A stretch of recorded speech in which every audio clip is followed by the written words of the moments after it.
Shit'll never be the same, cause I lost my brother to the game. All I see is flames, nothing but fire burning in my eyes, standing in the rain. I got tears running down my face when I hear your name. I give it all, dog. Welcome to Daddy's Podcast. We First back. year, we back. We back. Not first year, fourth year. Fourth year. Fourth year. Oh, you started this the year after. Okay. The year after, yeah. Nikki is always here with me on the very first day. First day. Well, that's always. good, man. She always Well, she started gonna off be with this me. what she need to be. Yeah. Oh, That's what we good. do. What's up, bro? What's up, Here brother? we go, man. Yeah, once again. Once again. Hey, man, before I get started, man, I want to send a shout out. Shout Uncle out. Dan. Yes. Auntie. Yes. Put that together. Uncle Dan, Auntie Teese, man, I hate that we had to leave from down there. They tore down the whole damn building. Tore down the whole building. We got kicked out. Got kicked out. Well, we didn't get kicked out. We got like everybody got kicked out. Everybody. They buy the whole block. We talking about the podcast. The building. That building gone. They tore down the whole building. Yeah. They tore down that whole building, man, because they making the car people, whatever that Chevy dealership is around there, they sold it to another dealership that took over. They bought up all that land down there. They ain't selling that many cars. Hey, listen.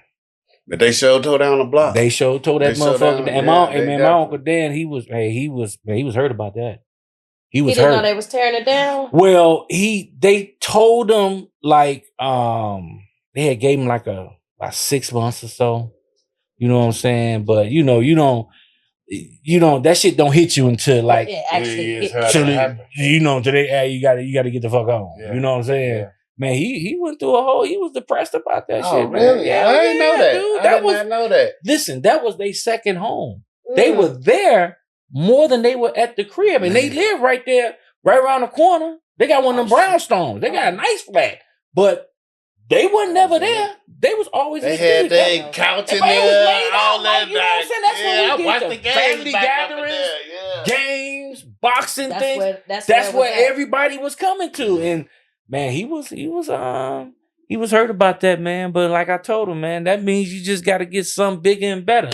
You know, That's exactly you just gotta rebuild and but it was a beautiful spot, man. Yes. I used to call it the honeycomb hideout. Yes. Cause you look at it like, man, what y'all got me coming into, man? Then once you come up them stairs and them doors open, you be like, oh shit, okay. Yeah. All right, Like this stages, is nice. fish tanks, bars, Had out. a nice little bar back there. Yeah. There's so many The people that outside came patio. up in there like that, I didn't man. see the patio. I didn't even get Yeah, a they're chance to outside see it. rooftop. Yeah, We was rooftop planning back on there. shooting out there one Yeah. season. Remember? And it was so Saw dope. the train The back train, there. the CTA ride right past. Yeah. I'm talking about you Yeah, could the throw a high- rock and hit the CTA Now, see, this what I'm talking right about. past it. That's the real Chicago. Yeah. Yes. That's what we was on. Yes. That's what Yes. we was on. That's Yes. exactly what we was It on. was the perfect location. It was the perfect spot, man. Yeah. It was the perfect spot.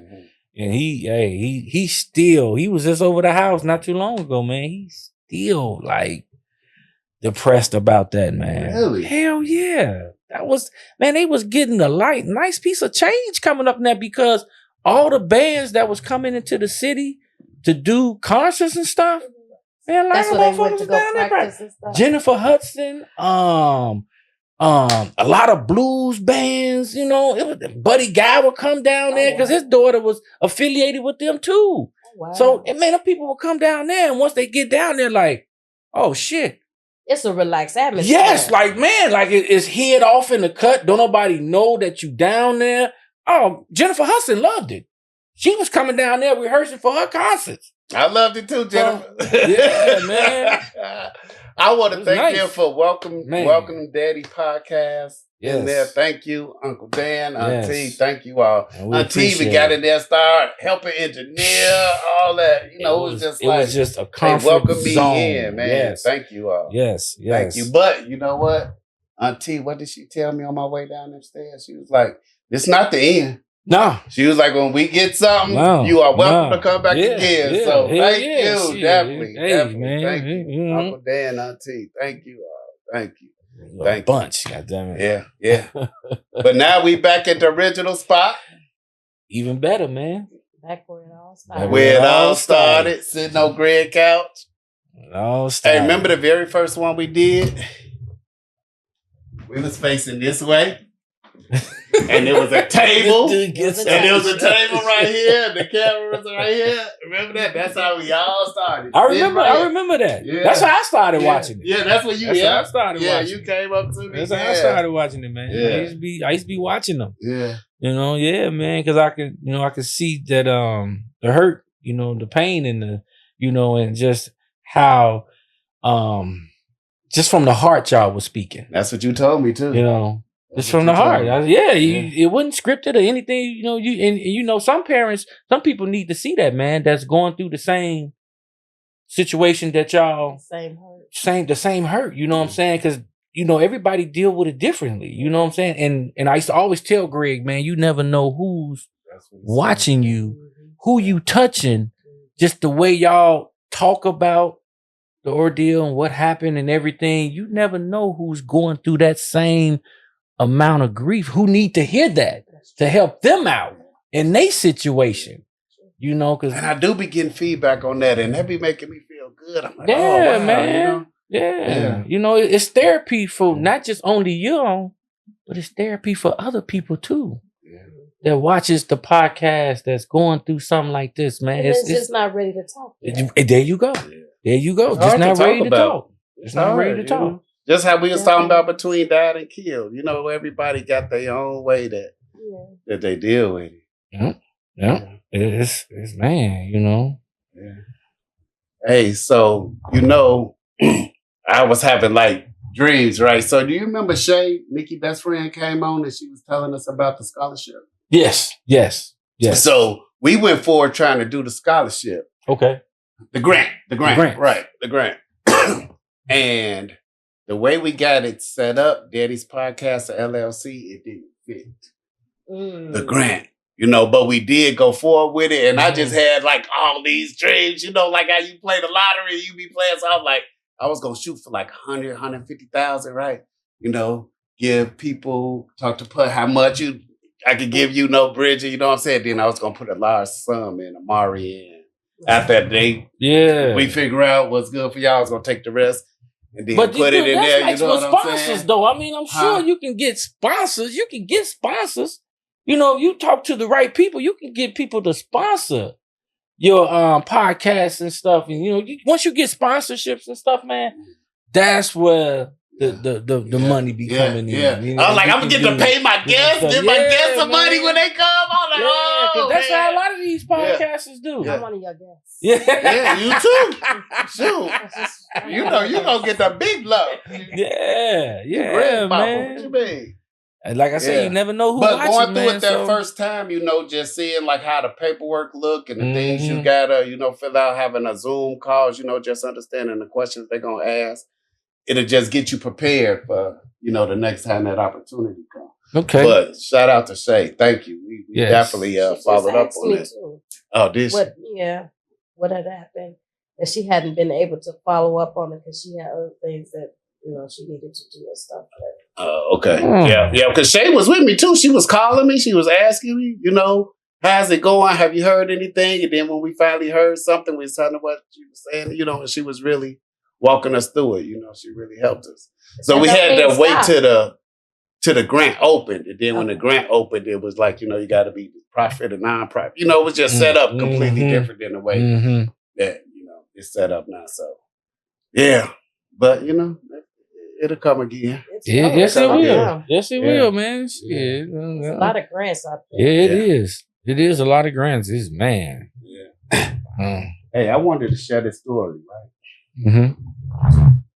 You was there. Oh. Putt was there, too. Putt was there. We was at the bar by your crib, remember, just a week ago. Okay, last week. So I think you heard the conversation, and bro, I've been thinking about this conversation, right? Tell me what you think. I'm just thinking about like toxic stuff, right? Sometimes I be getting sensitive. Shit. Right. So we in there, Sean Barnett. So let me just keep talking. Which conversation? Because she was rolling. She was going. But that's our energy. She was rolling with him. So Greg is Julian and the Wild Hunters. Oh yeah. So now you remember the conversation. Yes, So right. Yes. So I don't want to chop the conversation up too much, but I was just thinking about, our community, right? So I'm like, yeah, Julian and the Wild Hunters, right? And dude was like, no, Julian ain't in the Wild Hunters. Because he was from the other side of Hoss. He's from the Roseland area. Yes, because I was like, where you from? He was like, 103rd and Wentworth. You know what I'm saying? Right, but it's still the Wild Hunters is 103rd, right? So he was like, no, you can help me out. No, y'all wasn't Wild Hunters, y'all Beverly. I like, nah, Beverly is on the other side of the tracks. You know what I'm saying? Yeah. That's where Beverly is. He was calling us Washington Heights. He was saying we was Washington Heights. Yeah. And I was like, no, dude, is anything from 99 on back to 130th is like the Wild Hunters to me. Yeah, you know what I'm saying? Yeah, 99 all the way to like the Gardens. No. So it was like and then he started talking about some. Y'all ain't have all the killers. I said, hell no. That's where it stopped at. I told Greg, I said, this nigga, the killer ain't bragging about no killers. I think that's where this conversation gonna stop, right? Because he was like, we went up to Julia for the girls. I was like, oh, Julia, we had some nice girls, but in my mind, we used to go to Morgan Park for the girls. We go to Kenwood, where you graduated from. Academy of Our Lady. I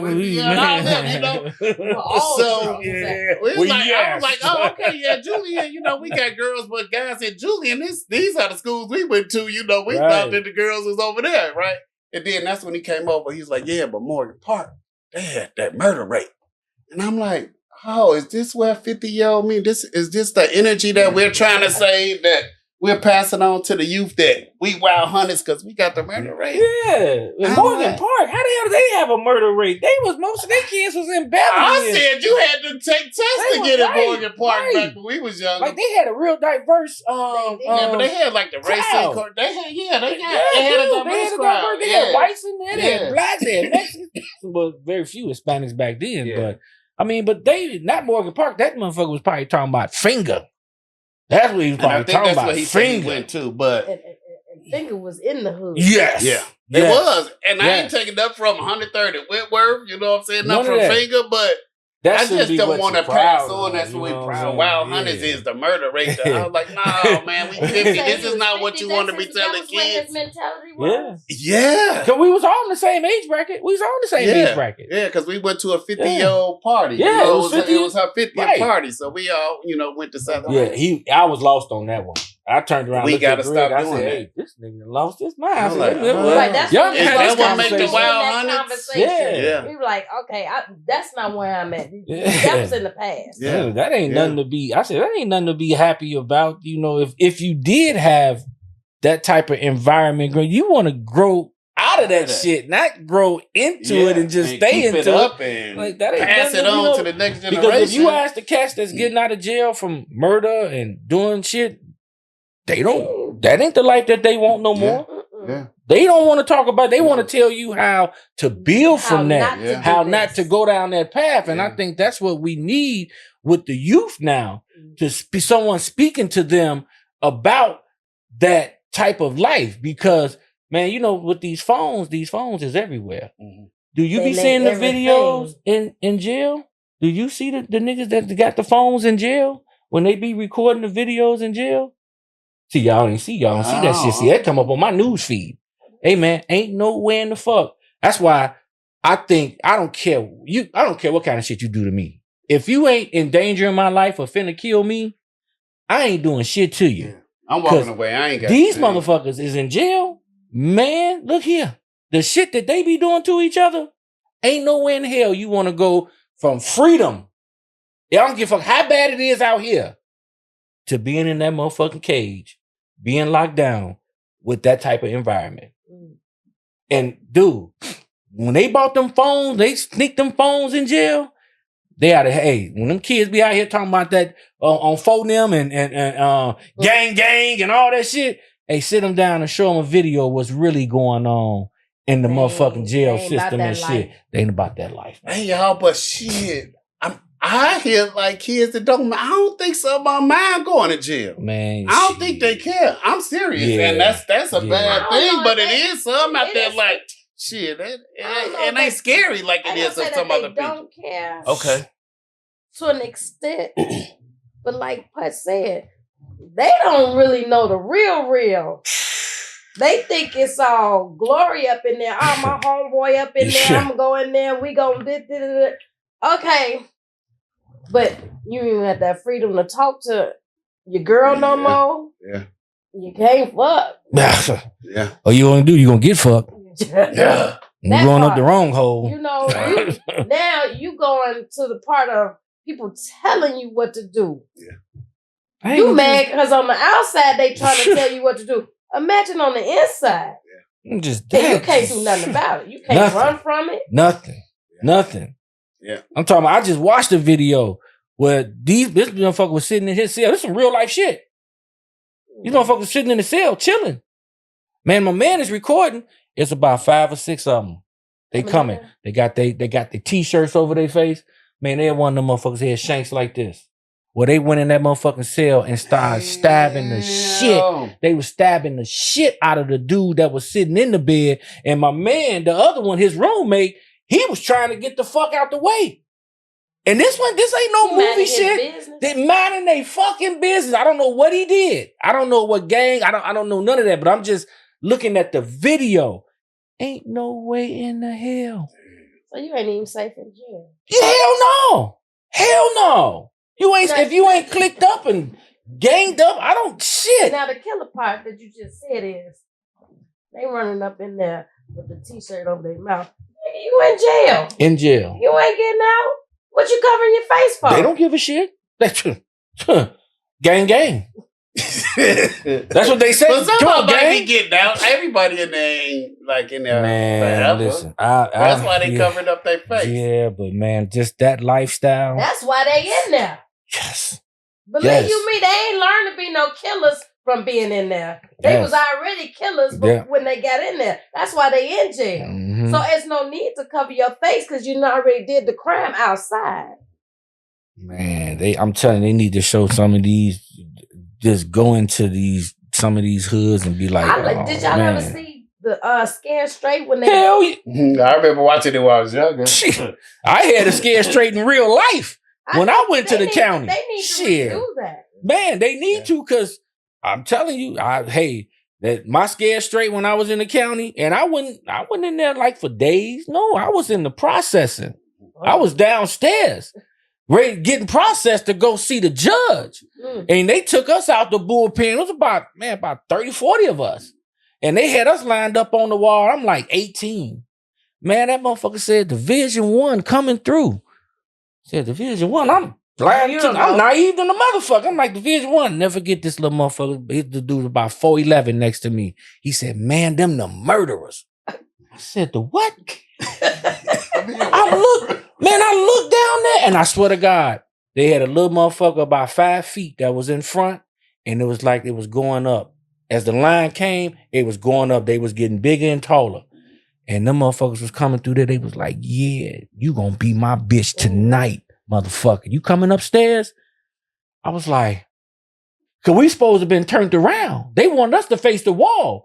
I'm still in shock, like, motherfucker walked past me. He said, yeah, pretty ass, I'm fucking the shit out you tonight when you come upstairs.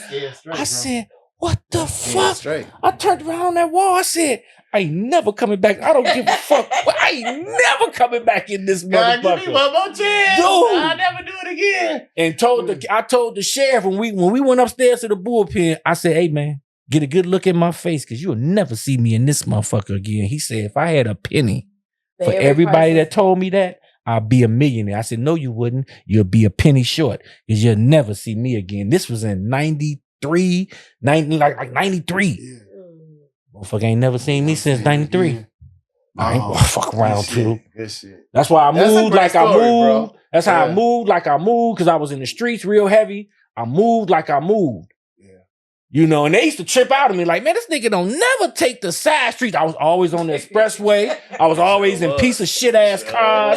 I was always by myself. Low key man, shit. I had to survive. With a pocket full of money. I had to survive because it was just what I was into then. But I was like, man, fuck that.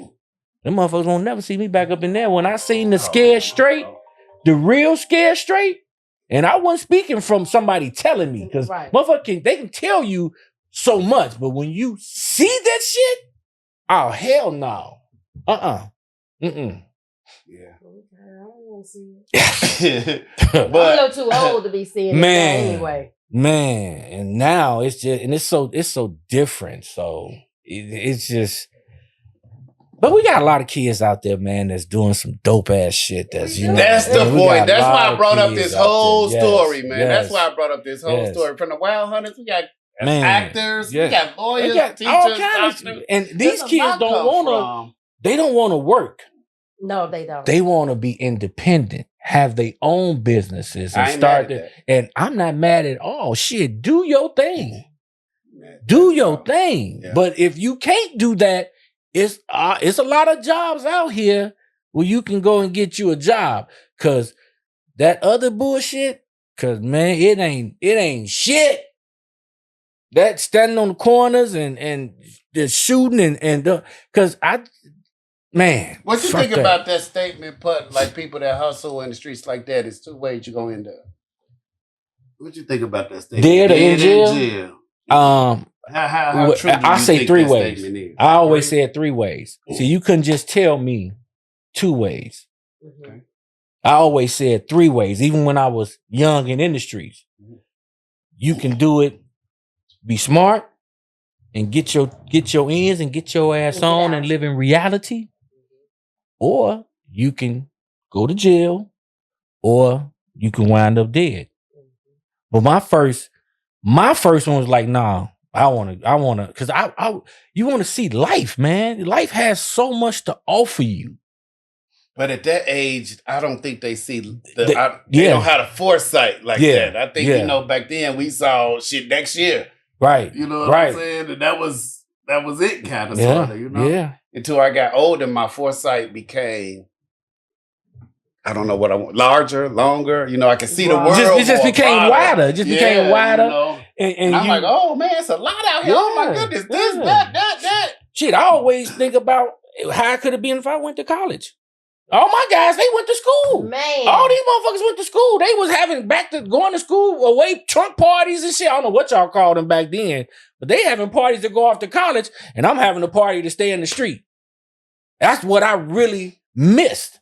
I'm like, damn, you know, these motherfuckers going to school, and you know, I'm in the streets. They would come back in the summertime and shit and kick it, and I would be on something totally different. So I never really got a chance to live that type of life. I didn't live that life till I started dating my old lady, and I would go down to U of I to go visit her. I'm like, damn, this is what I missed. I should have been in fucking school, man. Like, you know, and my mom's always telling like, go to school. I'm like, nah, I ain't going to school. Because I knew that we couldn't afford it. My mom's couldn't afford it. Because my brother, she was paying for him to go through college, and he was fucking up so much, and you know, and I wasn't trying to put that burden on her. And I didn't know about the grant, you know, that other shit. I went to college. I went to Northern. School just wasn't for me. But y'all kicked it at Northern. Yeah, Northern. Y'all, man, people from Chicago went to Northern. Y'all was like a party. And we did. I partied so much. I started missing classes. And I heard that story. What day it was, what class I was supposed to be in. Wow. Yeah. You know, I heard that a lot of people went to Northern. They just partied. They kicked it. Yeah. Yeah. That's one thing going kind of far away from me. You know, kept the distance away. What school did you go to? I went to Eastern. Yeah, so mine was like 2.5 hours away. Oh, that ain't that far. Yeah, you like Champagne. You like you know what? Back then, I promise you, it seemed like it took forever to get there. It was like far. Now getting to Northern was an hour. That was nothing. And you was used to these expressways up here too. So it was, you know, but it was boring. They wasn't no 957. You know, it just was like a long ride. But look at, man, y'all didn't finish school, but look at y'all lives, man. I'm so proud of both of y'all. You know, y'all got y'all homes, you know what I'm saying, families. Yeah, man. Shit, we proud of you, man. You know. But I'm just saying because y'all say I went to school, but we all was raised and we different paths, but we all met at we all met up. Yeah. You know what I'm saying? Yeah. But we all doing something good. We changed our lives. Yes. Yeah. Yes. Our own stepping stone type of way. Yep. Yes. Yeah. Yes. So you just gotta have that foresight. And Chicago back in the 90s was, whew, it was rough. I think so too. It was especially rough. with like Menace side coming out. I think people just like, oh man, look at Old Dog, boys in the hood. I didn't start seeing like, well, it was rough because I was living in it and seeing it in the streets, but I watch a lot of documentaries that they have out now. Okay. Talking about the gangs in Chicago, how it was back in the 90s. And I'll be sitting there like, well, I was in the middle of that shit. Like when they had all them project buildings up and shit, how they organized down there and just watching the documentary and actually living it. What do you feel about it? I mean, do you feel like the way they depicted it, was it really like that? Was it worse? Was it? It was a little worse. It was a little worse. Because it was just the gangs really ran Chicago. Because they were so organized and treacherous at the same time. That's why I never gangbanged, but I knew all the people. And listen, I tried to do the GD thing. I ain't gonna even lie to you. I tried to do the GD thing and rest my man's soul, Mondo, off 103rd and Wentworth. Him and Carlos told me, hey man, go back to hustling. Cause this ain't for you. I said, damn, that was like a wake-up call. Because they be sitting around talking about the shit that they going to do and the shit that they done did. And I be sitting there like, hey man, how the fuck do y'all go to sleep at night? They like, hold on, man. Putt, dude, what? Motherfucker, you gotta go with us. No, I don't. No, I ain't going. No, fuck, I ain't, man. Oh, hell no. They like, man, because I was always the jokester, very charismatic, got along with everybody, So they was like, no, man, you going back to doing your thing, man, because this ain't for you, man. And I thank them so much. I'm sure. I remember Carlos. Too. Remember Los and crazy as hell. He had it going on. So he was cool with that. And the scary thing about your question to me, Nikki, is that when I was just, outside, I didn't even know how bad it was. It was just, to me, it was just like every day. Everyday living. Yeah. Then I grew up and I look at documentaries and hindsight, I'm like, yes, I was in that rat race. Yes. And I didn't even know the danger that I heard of people dying, getting shot, getting robbed, getting kidnapped, but it was just like, yes. I don't know. It was just it was just it's life. Not till you watch them documentaries you get out of that. Yes. Yeah. You just adapted to it. You know what I'm saying? You walked out the house and you became a survivor. Yep. Survival mode. Yeah. Going out that door with survival mode. And we stayed in a nice area. Yeah, I did. We ain't making it seem like we grew up in the motherfucking projects, nothing like that. Yeah. But I would always get a dose of it because my mother made us go down to my grandmother's house every weekend, me and my brother. And she stayed on 67th and Green, the heart of Inglewood. Okay. The heart. Yeah. So we seen it all because my uncles and my father, they all ran with Larry Hoover. So yeah, my auntie, that's her boy. She grew up with him. My mom's grew up with him. I remember being fucking in 4th grade. Shit, he called the house. He got a real high-pitched voice. Operator said, collect call from Larry Hoover. Hey, Ma, somebody on the phone named Larry Hoover. Straight up. She like, boy, accept that phone call. I accept. He like, Putt, what's up, man? He got a real high-pitched voice. Because he played with me when he went to jail when I was a year old. He was basically like uncle. Yeah, but he went to jail when I was a year old. Okay. You know what I'm saying? But my mother said, he used to get on the floor and play with you all the time when he come over the house. Because 67th and Green, where my grandmother's house was, it was a building next to it with a church that was in the building called Inglewood Midnight Baptist Church. Right across the street was the park. And that's where Larry used to have all his, the meetings and stuff at, because he grew up right around the corner. When is this about? This is in the 70s. This is in the 70s, dog. The 60s, the late 60s, because he been in jail since 73. In 73 went to jail. Okay. Okay. You know, we so 72. Right? Yeah, 72. Yeah. So we was down in Inglewood. Yeah. Yeah. So it was just it was the neighborhood we grew up in was beautiful. When did you move on your block? 70. Because you was over there since kindergarten, right? 76. Then I started going to Marcus Garvey. Yeah. Well, I was going to the daycare. My mama had me in daycare, so we moved over there. I was 4 years old. Okay. So it was 76. Okay. I was born in 72, so it was 76. We went to school in 77. Yeah. That's how we all Marcus Garvey, kindergarten. It was just we didn't. It was our neighborhood. It wasn't that bad. I mean, we had the zip. We had some Zip Zap foods. Yeah, you South Shore, High Park. He was in bougie land. No, Nikki, because my first couple of years East. was on 77 Creek Hill, so I was down the street from Nikki and 75th and Jeffrey too. Yeah.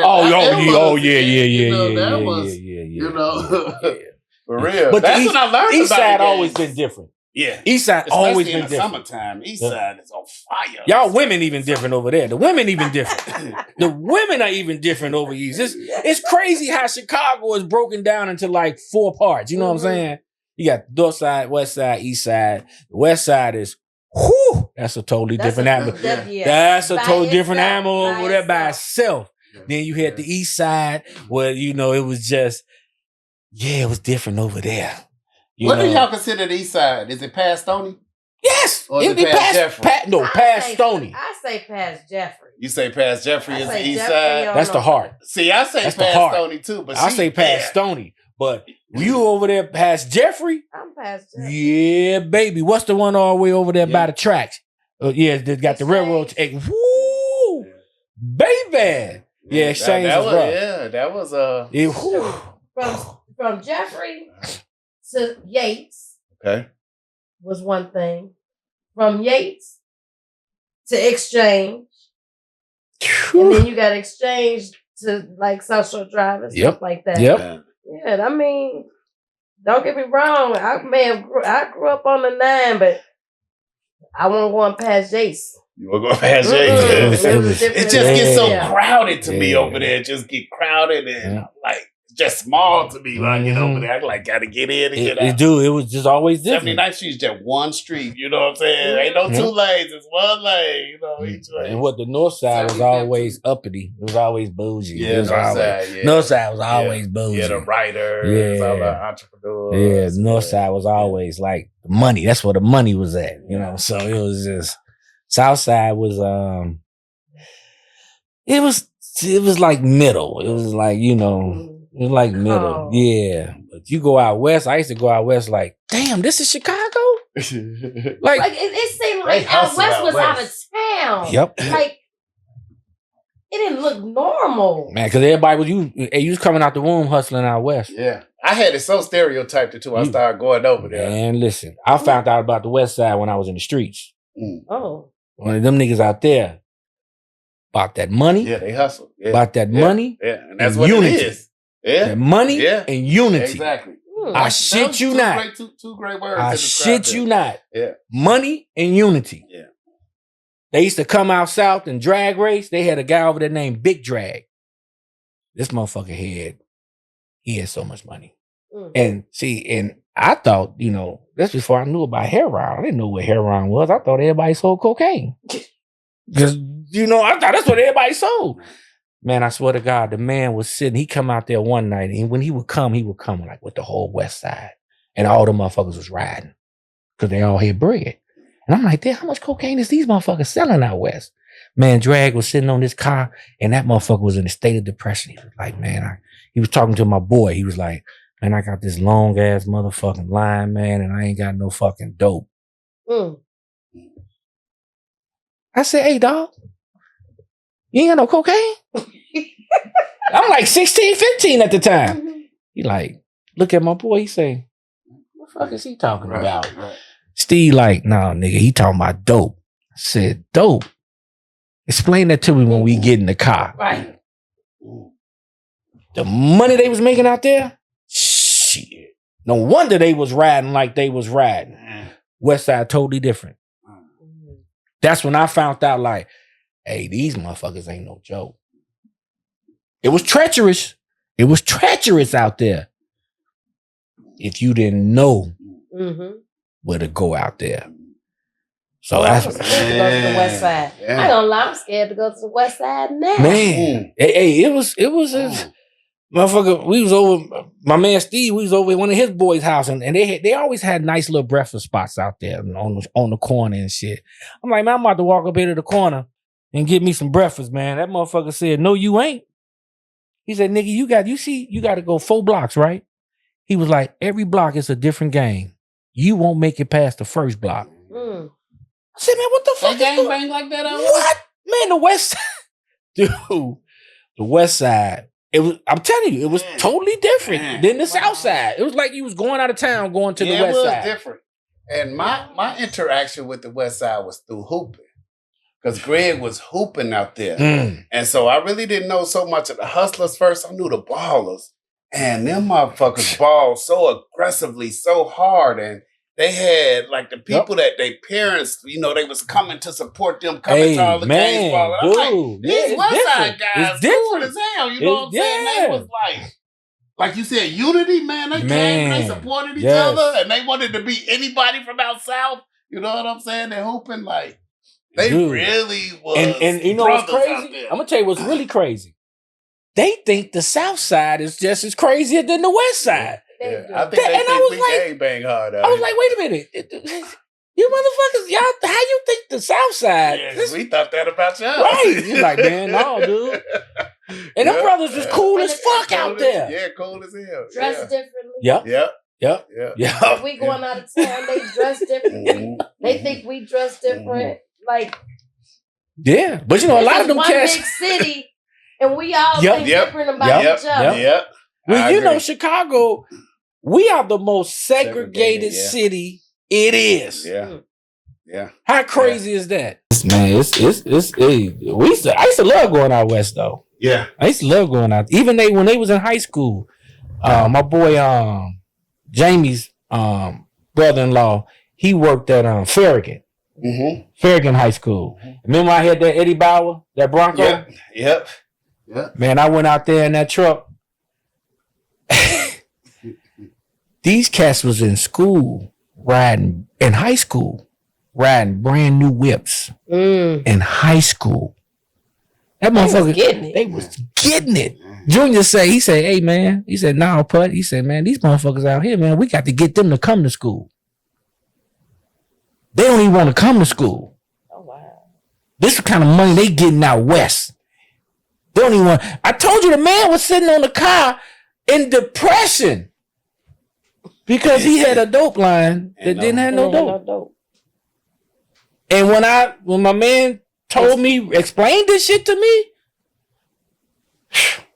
like, what the fuck? We goddamn, but that shit was like, you get caught with a little bit of that shit, they gonna give you life.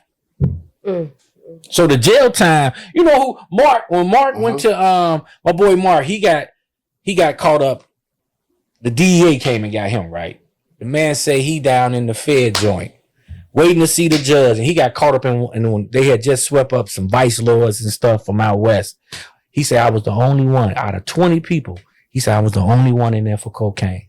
He said, everybody else is in there for heroin. Wow. And he said, and it was all young. He said, man, they in there talking about, oh man, my girl gonna be fucking this nigga, man. This nigga been trying to get at my girl. He was a little older. Mark was like, when he got swept up, Mark was like in his mid-40s. You know what I'm saying? Something like that. And he's sitting there, he said, man, I'm sitting here looking at these motherfuckers. He say, man, let me tell you young motherfuckers something, man. Ain't none of you motherfuckers in here for cocaine. He said, that ain't your girl. The moment they came and got you, that girl is out. She gone. Said niggas, all you motherfuckers finna do life. Heroin. He said, man, you motherfuckers ain't getting out. He was the only one that got a bond. Everybody else, no bond. What's up with Mark? I didn't know that it weighed like that. What? That shit. Anytime you gotta bag up some dope where you gotta have a mask on and gloves, that's some serious shit. Because if that shit get in your pores, now you hooked. Now you addicted to that shit. Now you using that shit. Without even using it. Wow. Without even using it. That's how powerful that shit is. Wow. That's a whole different ball game. That's a ball game I never want to dabble in, know nothing about. It's like them motherfuckers were talking Japanese. They would talk that shit in front of me. Yes. Because, let's see you talking. I don't even know the difference between cocaine and heroin. That's just how far I stayed away from it, The only things that I noticed with heroin make you doze off, right? Nah, they got perks and all that shit now that make you do that. But see, cocaine was the white man drug. That's why they wasn't giving you no time. Okay. No, you get a slap on the wrist for cocaine. Okay. Then it went to when New Jack City come out. Cause when New Jack City came out is when the crack era came out. Okay. When New Jack City came out. That's when the crack era came out. Is crack and heroin two different things? Yes. Okay. Crack ain't number cocaine cooked up. Right. Okay. But you know, crack is actually a hard substance. And what is heroin? That white brown. It's like heroin is brown, right? It's like a brown. Is it cocaine in it? No. Oh, it ain't even cocaine. Ain't even in there. No, dude. It's very It's very yes. Oh, okay, yes. Yeah, I had no idea. Yeah, see, it was just, and I told you I be watching these documentaries and stuff, man. I always watch documentaries. They had a documentary how they just flooded the black community with the cocaine and stuff, the CIA, and they knew it was just real deep. And I'm just like, huh. And we would always crack jokes and shit like, man, when Reagan was in office, it was never a drought. And I shit you not. When Reagan was in office, it was never a drought. When George Bush was in office, it was droughts. Tells you a lot about leadership. And I'm speaking from motherfucking personal experience. I ain't speaking from what nobody told me. Reagan was in office, it was never a fucking drought because he was the biggest fucking dope dealer it was. George Bush got in that motherfucker, it was some droughts. Well, speaking of documentaries, man, I be watching a documentary too. Which one? Which one you be watching? What you be watching? Power Book, what is it? Force. D-Mac. Hey, man, talk to me. Tell me, man. Like, what is it like? Man? I'm tired of D-Mac. Why you tired of D-Mac? Because he want to be a hustler. Let me tell you. I love to hear that. You know why I love to hear that? He doing his job. That motherfucker doing his job. He doing his job. He doing his, and you know his little inboxes be full. Oh man, I said, dude, these motherfuckers take this shit personal for real. Wait, what kind of messages? They take that messages, man. You got what, like they don't like them? I'm mad at you, man. D-Mac, man, you fucking up, man. What you doing, man? Get out of here, bro. Nigga, they motherfuckers talking about fuck CBI. They like, man, fuck CBI. Like CBI a real gang and whatnot. Right, like it's a real gang. Dog. So Lucian Cambridge is like D-Mac and people ask Yes, they be talking about, man, D-Mac stupid motherfucker, man. That motherfucker want to be in the gang so bad. This stupid motherfucker, this and that. And Lil Putt, he stopped himself because he be wanting to respond to it. I be responding to some of them motherfuckers, man. I ain't gonna lie, that's my son. Like, nigga, he ain't shit like that, motherfucker. He ain't grow up like this that. This ain't no real stuff. Right, nigga. I say, you know what? And I start telling him, I say, you know what? With all that animosity I hear in your voice and how you writing this, that mean he doing a damn good job. He doing what he's supposed to do. He doing a damn good job. He is acting his ass off. I'm sure somebody walk up on him and be like, D-Mac, man, what's up? Right. Hey, but they call him that. They call him that in the street. He got people that walk up on him talking about D-Mac, man, what up, man? You know, like a lot of times he go out, he got to hide his hair, you know, because Lil Putt is real. He's a real humble. He's real humble. You know, he liked the attention, but sometimes it get it's just too much. Yeah, it be, you know, but he gonna sit there and talk to you, autograph if you want that. You know, he's real down to earth, but he told me though, he was like, man, Dad, season 3 gonna be a monster. So what? This season 3 now? Yeah, this season 3. Yeah, season 3 been a monster. He was saying that before when they start filming and stuff, you know, because I told he come home, he don't tell us what's going on. Cause we told him we don't want no shit. We want to when we see it, we want to watch it and see what's going on. But he was just like, man, him and Ahmad. Cause Ahmad be over the house all the time. Yeah, shout out. That's my little roadie roll right there, man. He's like, man, Unc. He called me Unc. Man, Unc, I'm telling you. Man, your son, Putt, this is his season, man. He's showing out. He's showing out. And then I look at little Putt, he'd be like, Dad, don't listen to him, whatever. Now I be like, hey, boy, you showing your ass. And you can tell how, if you watch season 1, 2, if you watched all the seasons, you can tell how he's more comfortable in front of the camera. It's getting better. Like, now this motherfucker, like, tell him, Unc. You know what I'm saying? He at home with it. You know what I'm saying? And you know, and more confident about himself. Yeah, way more confident. And then with the street mentality, like he say, he kind of got that raised. He was born in that shit. You know, so he know how that goes. But the killing and all that, he ain't no fucking killer, right? But he played that role. He played that role like a motherfucker, man. But he ain't no fucking killer, man. My son humble than a motherfucker, man. He is in this. Man, it's just bringing. I hope it just brings so many great opportunities for him, and because I don't want him to be stuck into a character like that. Yeah. But he venture off into some other stuff once other stuff start coming. But right now, shit. Let him do that. You do what you do. I hope he get some more shit in Power. What they got coming up. So I hope he get some shit in there. Is he still in his music? Because I remember his first love. Dude, they be pumping his music. They pump his music. Okay. See, I follow I'm into all the groups, the Power Organs, Power Fire. They got about 10 different power groups. Okay. And man, they pumping his music, everything. He's really getting opportunities now. And I told him, I say, man, hard work pays off.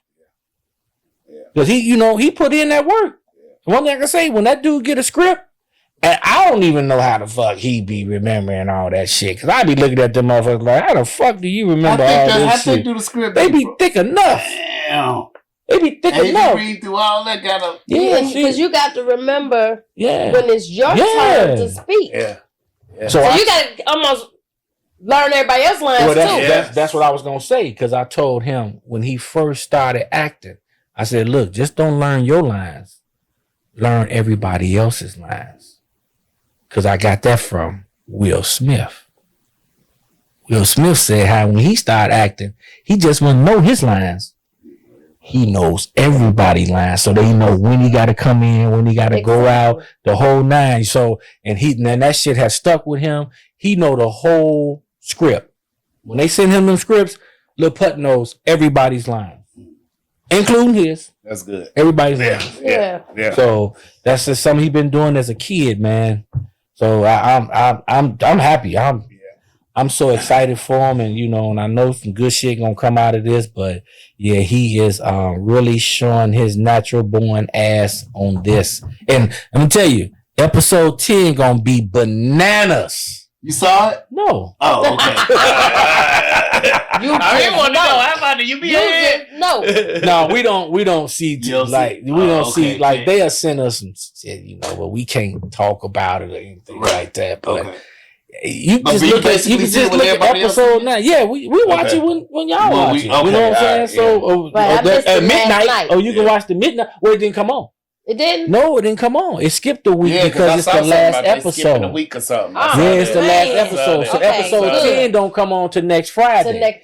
Next Friday. But if you seen episode 9 was so you can only imagine how episode 10 is, and they've been hyping this shit with Tyreek is coming. You know what I'm saying? Ooh. Oh, you ain't seen all that? No, man, they've been hyping the shit out of this shit on the power groups and stuff. Remember Tommy made the phone call. Now I'm not saying that he's coming. I don't want y'all. I'm not saying that. But he made that phone call when Tyreek answered the phone, talking about we family for life. at the end of Tyreek's episode. His last episode. Go back and watch that now. Yeah, he was walking through the park and his phone rung and he was like, man, I ain't heard from you in a minute. Yeah. They never said who it was. Mm-hmm. You know what I'm saying? But now they saying it was like Tommy. Because if you seen the previews, have you seen the previews? The previews for episode 10? No. You motherfuckers don't watch stars? Show the previews. Yeah, they do. They show them at the end of the motherfucker. What channel you watching though? Because I'm watching at the end of episode 9. If you wait till all the credits run. I don't wait till all of that run. Oh shit! Yeah, then they show you like the previews of the next episode. They show you the next preview of the episode. And Tommy was like, "I'm gonna have to put in. I'm gonna have to make a phone call." So they trying to piece that together. Like, you know, that's who he called, but. We really don't. They even saying like Ghost gonna come back. You know what I'm saying? Yeah. If that motherfucker come back in episode 10, it's gonna break the fucking channel. Listen, the following that they got powered, like that's the hottest show on cable really right now. That's the hottest show. That's the only reason why I got stars. Is it? That's the only reason why we got stars. What the fuck, dude? I promise you, it's the hottest show out. Saying season 10 is ending next week. I haven't done it, but in my mind, I want to cancel. You gonna cut it out? And then they got BMF coming on. Not BMF, but Raising Kanan is coming on next. Okay. Raising Kanan come on next. And it's the last series on that. But see, then they got the Power. No, she was in the one with Tyreek, Power Ghost. Oh, okay. With Tyreek. But they got the Power Origins that they filming now with the young Ghost and Tommy. Telling their story as they grew up. Oh, shit. Yeah, that's the Power Origins. They filming that now. Oh, they doing the origins the beginning. See, and they already got Tommy and Tyreek with Power Legacy. That's gonna be they spinoff. Oh wow. You know, that's 50 been doing all this? Man, dude. Shout out 50. Yeah, man, shout the fuck out to 50. Damn. Not just shout out 50. No. Shout the fuck out to 50. They got a lot of shit that's coming up, man. You know, so hey, I'm telling you, if Tyreek and D-Mac get together, it's a wrap. I wanted Ahmad. They gonna tell some shit up. I wanted Ahmad to stay. Me too. I wanted Ahmad to stay. You gotta say Marshall. You gotta say Marshall. You gotta say Marshall. Yes. No, you know, I remember we did a podcast with them, bro. Yeah. And you remember Ahmad Marshall was saying, man, I root for Putt. That's my, you remember? Damn, that's his boy for real. Those two dudes are like for real like that. That's you figure they've been on Power since the season 1. They've been together since season 1. Okay. And Ahmad was doing the Shy, but a lot of people they starting to find out now. But Lil Putt is the one who basically kicked the Shy off. See, she look a little confused too. You used to watch the Shy when it first came on first season? Did. Okay, you remember Jason, the star basketball player that got killed? I remember that. I remember that's Lil Putt. Because I remember they kept showing his picture when he passed. That's Lil Putt. He just didn't have a dress. He had an afro. Okay. Yeah. That's when he was letting his hair grow out. Yeah. But he was Jason. Okay. Because didn't he do like maybe the first 3? He did the first episode. He was laying on the table dead already. But they was always talking about him through the whole series. Yeah. And then it was like episode 7 or 8 or something like that. They told his story. That's when he got the acting. Yeah, I remember that. Yeah. I had to start watching all this stuff all over. That's when I really got like, oh shit. Like that's how I met Common and Lena White when we went down to the table reading. Okay. You know, because at 16, if he under 16, you got to be an adult on set with him. Okay. So that's how he started off with the thing. It was called what was the pilot to it? It was the pilot to The Shy? To The Shy. That's the one they pitched to Showtime to get The Shy. It was, I can't think of the name of that motherfucker, but it's not on there. No. The pilot never showed. Okay. The pilot, that's how I met Jason Weaver. Okay. Jason Weaver was in the pilot too. Okay. Lil Putt was the only one out of the pilot that made it to the next something. The Shy. At that time. Now they got Jason Weaver on there, of course, but when I was at that table read, that's the first time I ever seen a table reading like that. Well, them motherfuckers kicked right into motherfucking action. And the richest motherfucker in there was the bummiest motherfucker. I shit you not. I'm sitting on that wall. Got nothing to prove. And, man, that little stringy hair motherfucker came up in there. He was the producer. He said, all right, turn your fucking phones off. Don't say shit. I don't want to hear nothing. You know, sit back and relax. Man, that's how he came in. You got scared. Turn my shit all the way up, put it back in my pocket. Boss is here. And motherfuckers, boom, started the table read. I'm like, damn, this shit is cool. It was down at the W. The W Hotel right there down there. They had the whole floor, like the whole 4th floor was roped off for them. The whole 4th floor. I said, damn, that's how I met Lena White. Genius. She's a writer, right? She's the writer. She was the one who came up. I can't think of the name of that mother. Watch, it's gonna come to me once I'm in my car going home. It's gonna hit me dead upside the head. But that motherfucker, it was, and he was on set almost every other day when they was filming that. That's how I got to see how they doing it, and because it's something to see it how it's made. You know, it's just phew. It's something. Even when we went down there when he was filming the scene in Force, when he was on the motorcycle doing all the stunts and stuff. Yeah, we was down there when they was filming all that shit, me and the wife. It was his day. He had his family down there that day. And we watched that and let me tell you something. I love that shit. Well, you ain't got, hey, I'm gonna get some drink. Don't worry, Mr. Kane, we got you. Yeah, they got the handlers, goddammit, that handle you. You ain't gotta do shit. I'm sitting there with my headphones on, like I'm one of the directors or something, with the little TVs in front of us. Yeah. Sitting there like, oh, this shit is dope, man. It is a beautiful fucking feeling. That's a blessing. Yes. That is a blessing. It's some different type shit. But it is really a beautiful. But one thing I said, I'm glad that you letting everybody know how much work your son. Hell yeah! He's learning everybody. Hell yeah! That shit is not easy. It's not easy. It's not. If you ain't built for that shit, you ain't fucking with that. Yes, you got to about the work behind it. And I always telling people, and they be asking me like, "Man, you get your son into it?" And you know, hey, let me tell you something. When you start going to them auditions, you're gonna get 1,000 no's. Yes. Before you get one yes. Yes, that's true. Believe you me.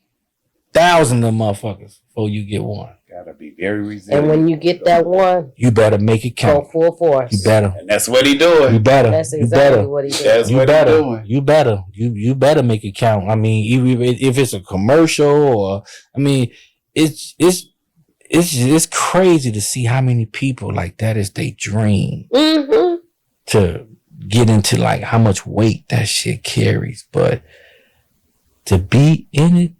And to see it. Because Force wasn't about him.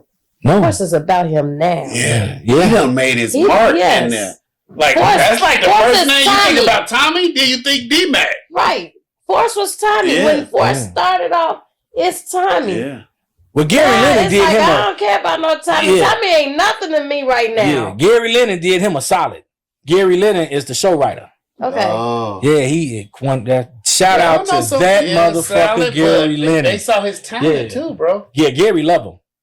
That's the cat who wrote all the episodes on Ghost. Okay. With Tommy and Ghost. So they share the same writers, all the power books? No, it'd be different writers and stuff, but this dude is the main, he's the showrunner, Gary Lennon. Okay.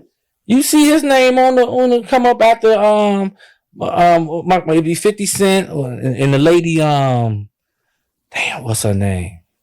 She's the main. She's the one who thought of all this shit. I can't think of her name. I got all these names running around in my fucking head. But yeah, Gary Lennon. He that's why the first season of Force he didn't do that. It was another guy, Munich.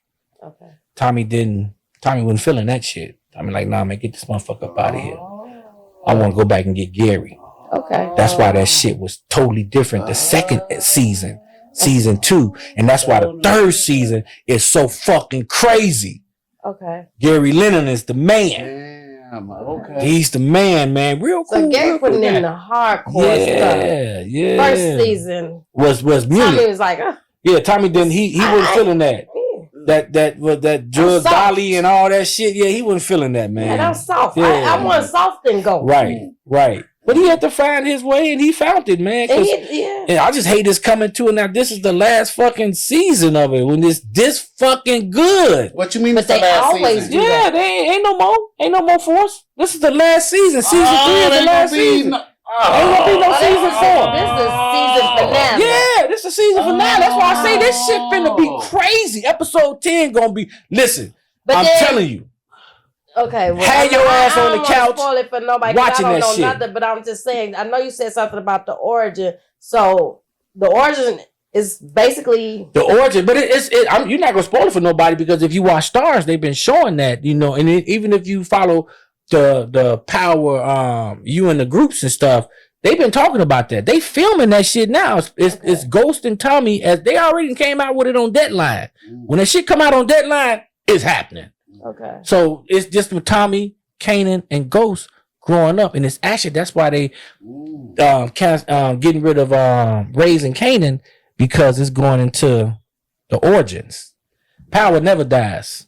That's what they say. Power never dies. Power never dies. One thing I love about Power, everybody that was a main character on any of them shows always branches out and get other shit. Good. Because they get so much exposure from that say shit. That Kanan and Tommy and Ghost was. They was cool. Friends. They grew up together. Yeah. And that Power Origins is gonna tell you the story. Okay. Of the young Tommy, the young Ghost, how they met Tosh. I mean, it's gonna tell you the whole. If you see, I'm a Power fan. I am too, because I thought that what they would have done was, I don't know. I feel like Braden and Tyreek should have did more. I thought they was like the new Tommy and Ghost. Yeah, that's what I thought. Yeah, but old boy Braden, he was talking about like he wanna, he don't want to do Power no more. He want to try to do Hollywood shit now. He want to try to do movies and stuff like that. You know what I'm saying? Because he don't, a lot of them cats don't want to get stuck in that box. Stuff like that. I don't want him to get stuck into just this character. Right. When you see him, you can't see nothing else. Right. But he's still young. So he still has, an opportunity to get other shit. I mean, he's gonna be my next Denzel. Yeah. You know what I'm saying? Oh shit, boy. Say that again. He's gonna be my next Denzel. That's it. Because Denzel play them roles, he get in and you can't. It's hard to sometimes just see him play soft. Yeah. In the movies. Yeah. So when D-Mac sprouts, when Lil Putt sprouts out, it's gonna be hard. But I know he could do it. He gonna be Denzel. One thing. Say that shit again, boy. You talking about 20 million a movie? Shit, you talking about 20 million a movie? Goddamn, that's for the money.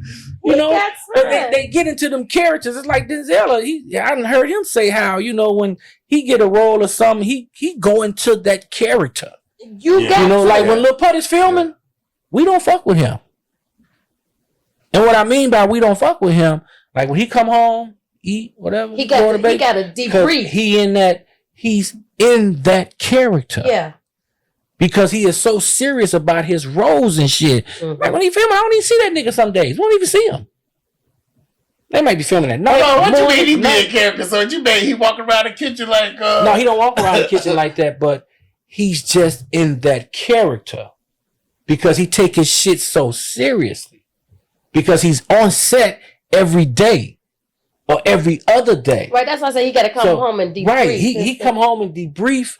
He go downstairs and debrief and do whatever he's doing, but we don't be asking him like, man, what you do today on set? Or nah, I won't ask him shit. If he talking to us, hey, we talk. And if you say if it's a back to back, he kind of like need to stay. Yes, he got to stay in that. He got to stay in that zone. He got to stay in that zone, man. So that zone, we ain't fucking with him. All right, that nigga go ahead on downstairs, you know. But when he through and they go on to the next episode, you know what I'm saying? They get like a week or so off. You know, I tell, hey nigga, you ain't D-Mac. Man, come on, daddy, man. Hey, debrief, motherfucker. Right, debrief. They got a certain spot they shoot in, or do they shoot in suits? They shoot some everywhere, man. They shoot some everywhere, dog. They all over the city. And that's what I love about it. They all on the south side. They be on the west side. They be downtown. They be out, you know, up north. They be all over, man. Yeah, because when we went down and seen them, they was right there on 38th and Giles, I think. They was over there in that area. Over there. Yeah, right over about Phillips. We was up over in that area. So Force is Chicago. Okay. It's filmed here all around, you know, so and that's beautiful. When I watch, I sometimes try to where they at? Yeah. The matter of fact, that church that they was in, I think that's I don't know. I think that's Father Flanagan's church. I think that's Father Flanagan's church. It's one of them big pastors because it's on right there on the south. It's on the south side. It's on the south side. So you know that be the beauty of it, man. You know, but I watch it as a fan just like y'all do. Okay. Do he ever sit and watch it with y'all? Sometimes. That's cool. Sometimes. He'll sit down and watch it with us, and that shit be weird. How's the Amadeus and the daughters, do they be sitting there? They don't give a fuck, man. They be like, get your ass out of here. They're his brothers. They don't give a shit. Amadeus, all he want to do is sit upstairs and play on his game and shit. You know, and Adonis be in his own world. Adonis work, and Adonis he be like, bust his bubble. Adonis is the one that keep the whole family grounded. Adonis like, man, bust his bubble, man. Whatever. He ain't talking about nothing. That's cool. So, you know, but it'd be crazy when he be sitting there with us watching it and shit. Because I'd be like, why you do that stupid shit? Why you do that stupid shit? He just laugh up. Gotta keep watching it. Gotta keep watching. So he don't even give it away? No, because he don't be knowing how they put it, edit and stuff, and put it all together. Oh, that's kind of exciting. Yeah, so when he be watching it, he be seeing it for the first time. Yeah. So he know what they left out. When you talking, it's going when you showing it, or what's the like it's going in that scene in chronological order. No, they putting all that together. Wow. No.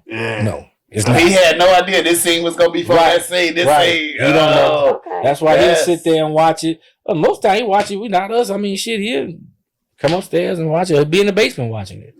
You know. So he, you know, I'm just enjoying his time at the house because I know this nigga finna move the fuck up out of there in a minute. You know, because he wants. So?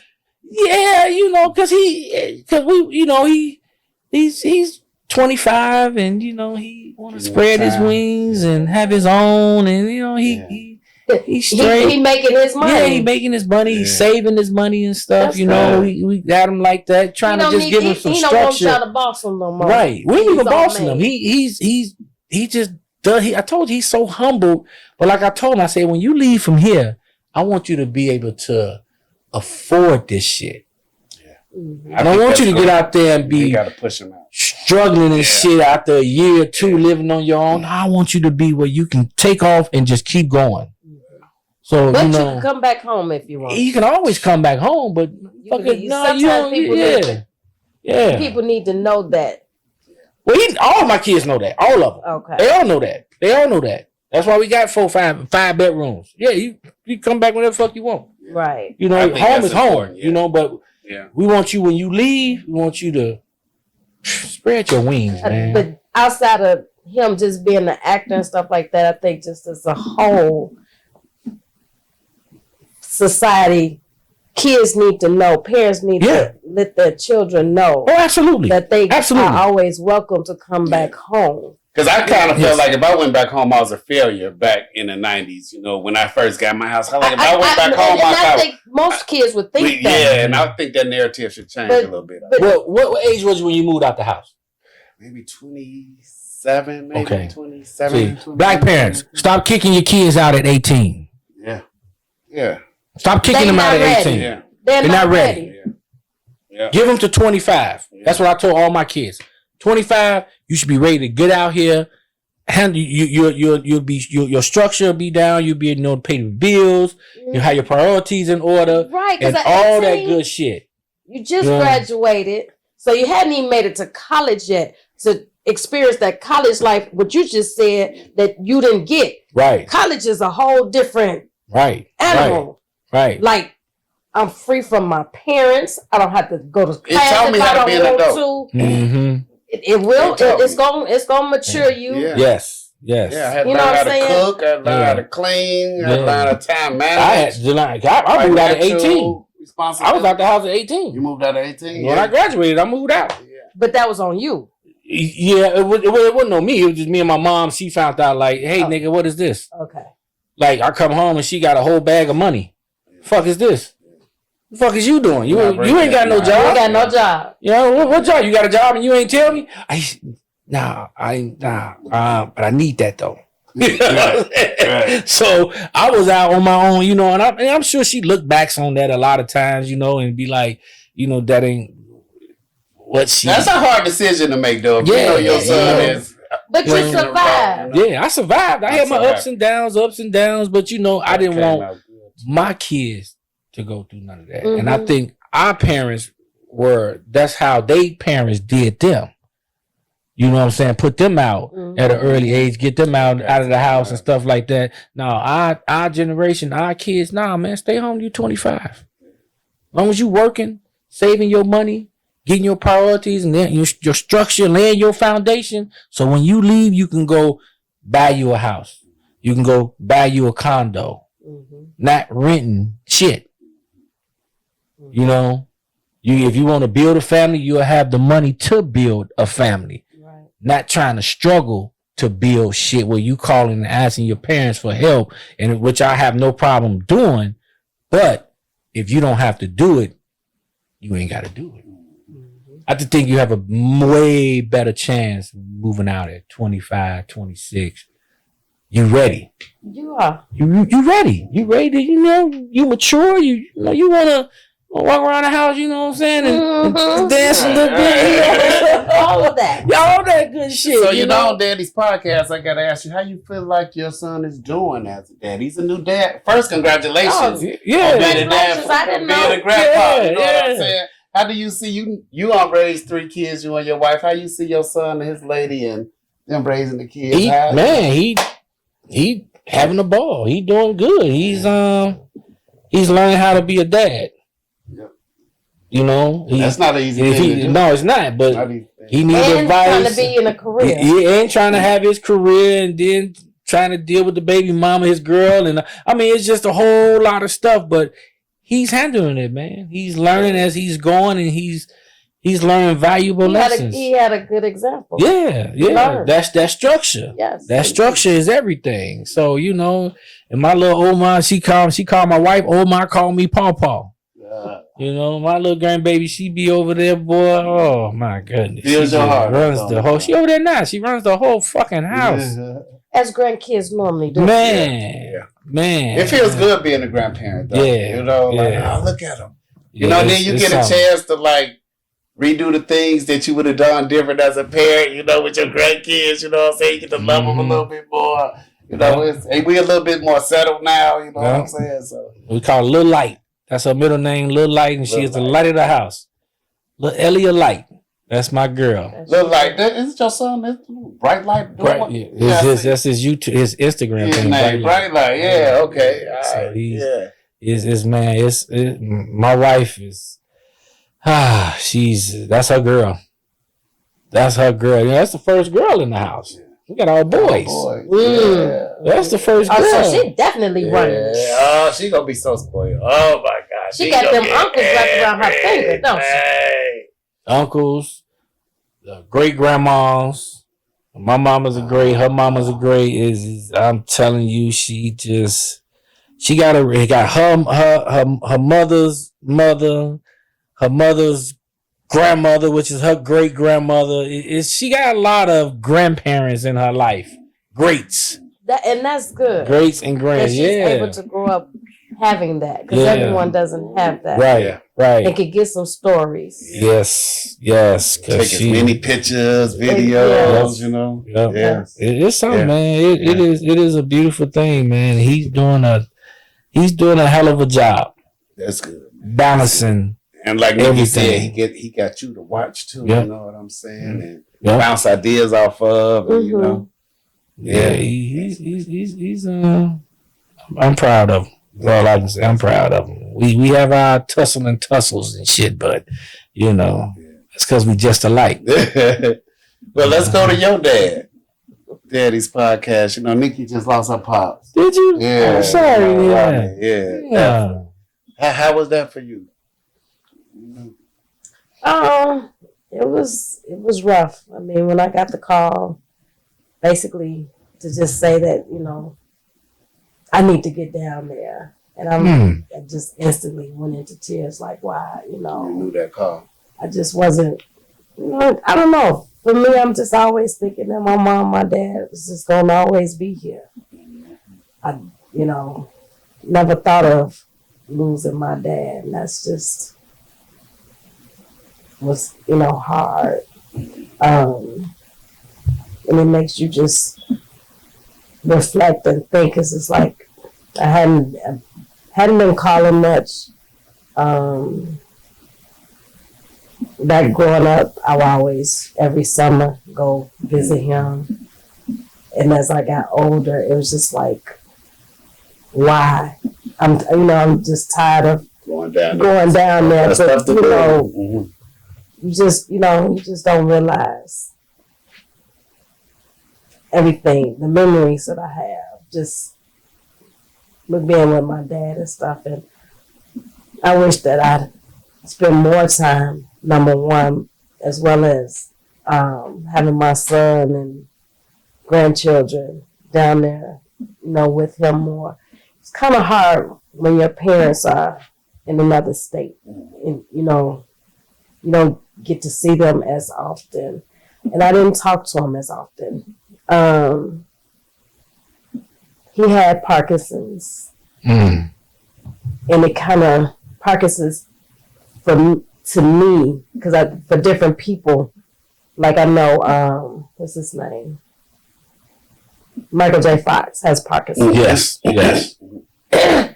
And when I see him, he has trouble walking. And I'm not sure if he talks or anything like that, but for my dad, it kind of like took his voice away.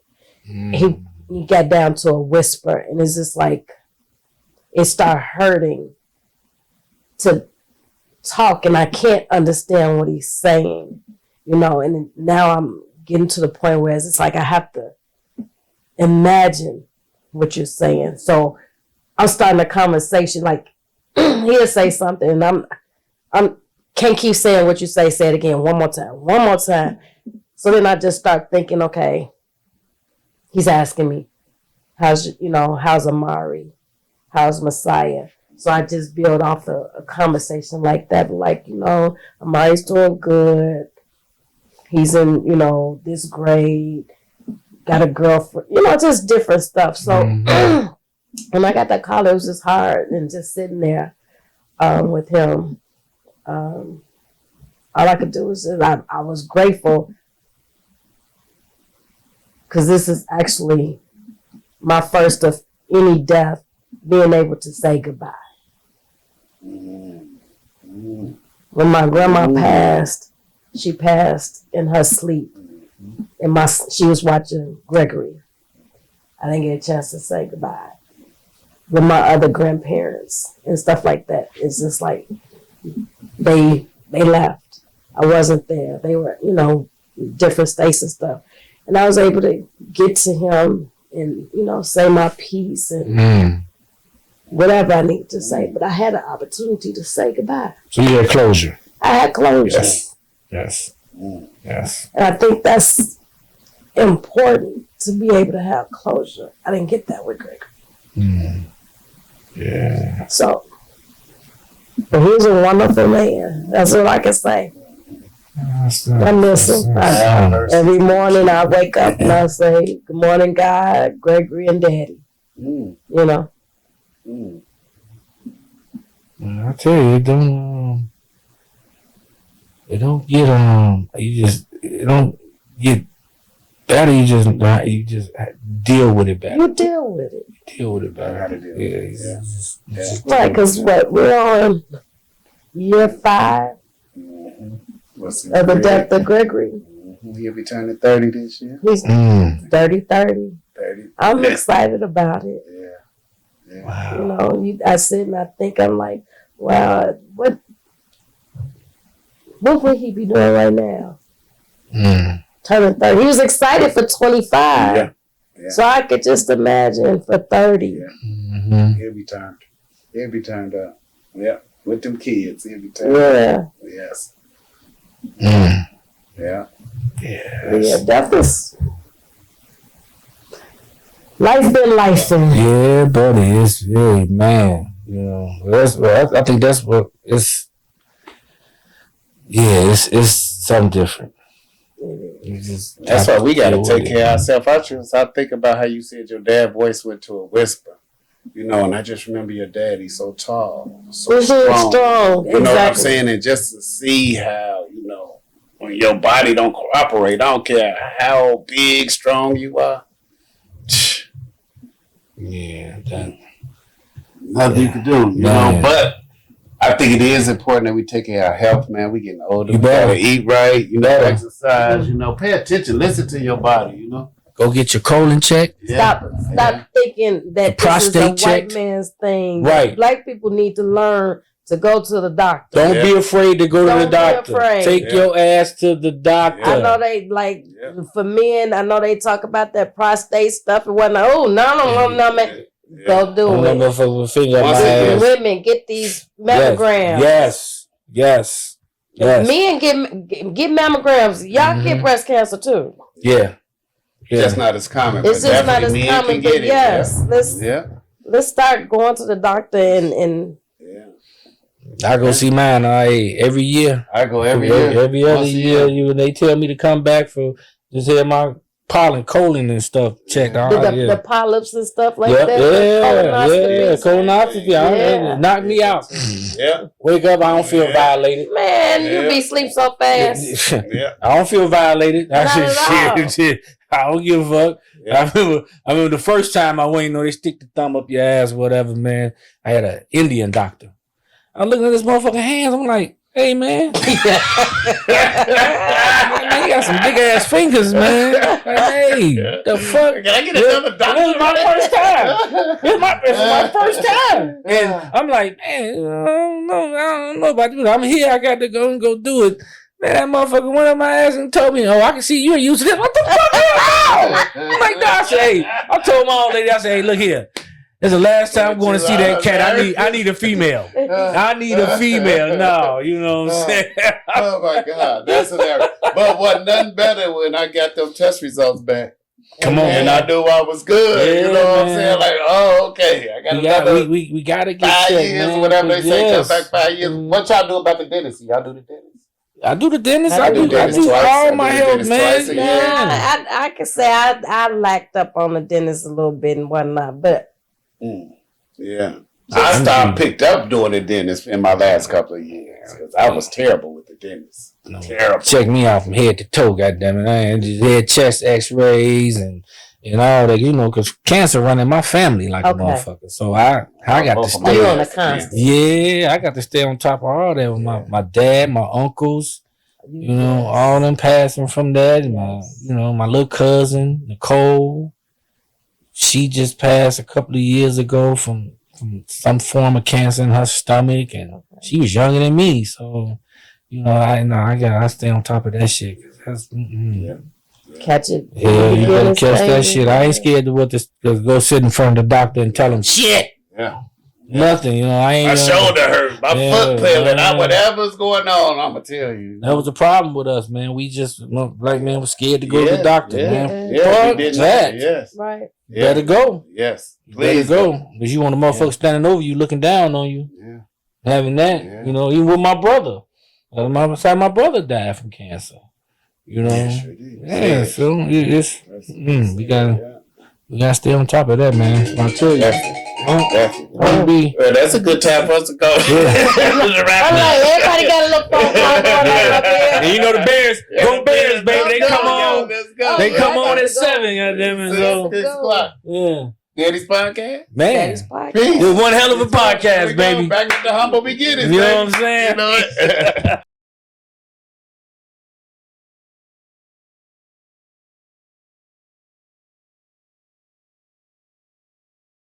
She been around since he was born. That's my wife's girl. It's a whole little crew of them. So Danya is Punchy's niece? Yes.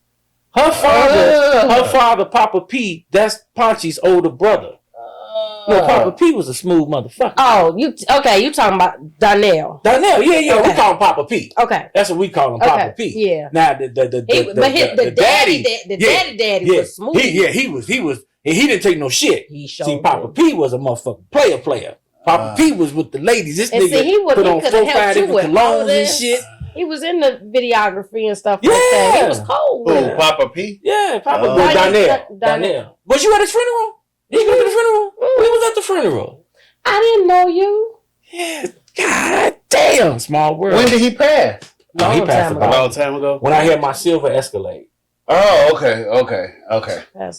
That was about. He been dead now for about 8. Only do fun time by cars. That's all I remember stuff. And they put me right there too, because I remember you had that big pretty ass truck. It's a small world. Damn. Yeah, that's Danya. That's Danya, baby boy there, man. That's Danya, baby boy. That's my girl, man. Yeah. Jay, you let her know you know me. Yeah, I am. Don't worry about it. I am. When I get home, I'm gonna tell my wife. Daria, that was my baby. Daria just hit. She got a little girl now. Right. That was my baby. And make it so crazy. Her daughter and my granddaughter are a day apart. Lil Putt's daughter. Wow. They're a day apart.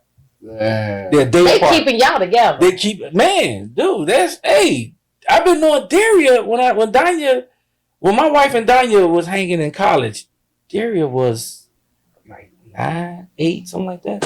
So I watched Daria grow up. I was there. Yeah, man. I watched Danya grow up. That's crazy. That is crazy. Who is Donica's husband? Is that name Donica? Is that her name? What's the girl? Danya. She don't have a husband. She's not married? She's not married. Charles is he a dark-skinned dude? That's JoJo. Yeah, that's JoJo daddy. That's JoJo. That's her daughter daddy. Okay, see, I don't know the daddies. Yeah. Okay, so yes, because he work at Kenwood, I think. He probably do. He Coach Matt, does he in basketball or something like that? I think he does. Yeah, he in basketball, so he was fucking with the basketball team in Kenwood.